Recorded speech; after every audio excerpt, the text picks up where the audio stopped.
I mean, no surprises really. I think coming into this, everyone was kind of expecting some kind of Labour victory. The extent to which we didn't really know kind of going into the election. I mean, personally, I live in a rather swing seat, so I'm interested to see how things play out for me locally. But I mean, at a national level, I don't see any kind of surprises in the overall outcome. Obviously, what happens next in terms of major policy announcements, whether there's collaboration between the parties, how things are going to play out at a local level, is another issue. But in terms of big picture stuff, it's as expected for the most part, I think.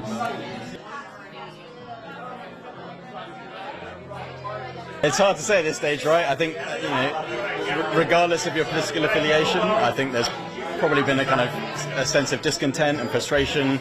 If you're on the right side of things, you probably want things to potentially go further. The Conservatives are kind of split with their reform vote, and obviously kind of centre into the left of that. People voting tactically or whatever to get the Conservatives out. I think, for the new government that's coming in, the initial few months are going to be really important. Can they hit the ground running? Can they kind of appeal to the voter base that they've promised? Is there going to be a sense of real change for people that have voted for it, essentially?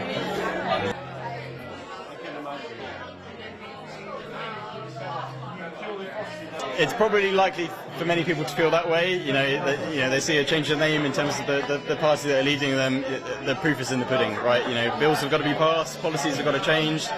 There's got to be a different sense of attitude in terms of how the government's going to approach things.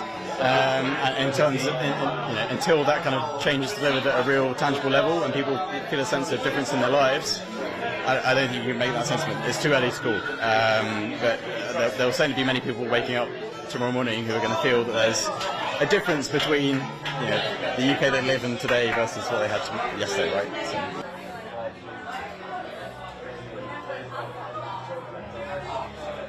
I think I'm really excited and optimistic about what the exit polls are showing. I think it's time for a new future, and that's going to be good for this country.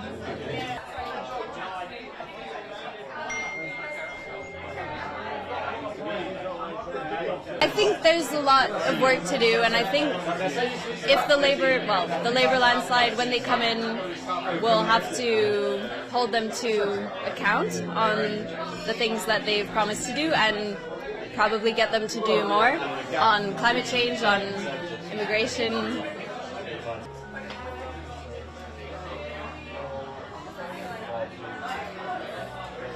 Jelajahi cara baru mendapatkan informasi. Download MetroTV Extend sekarang.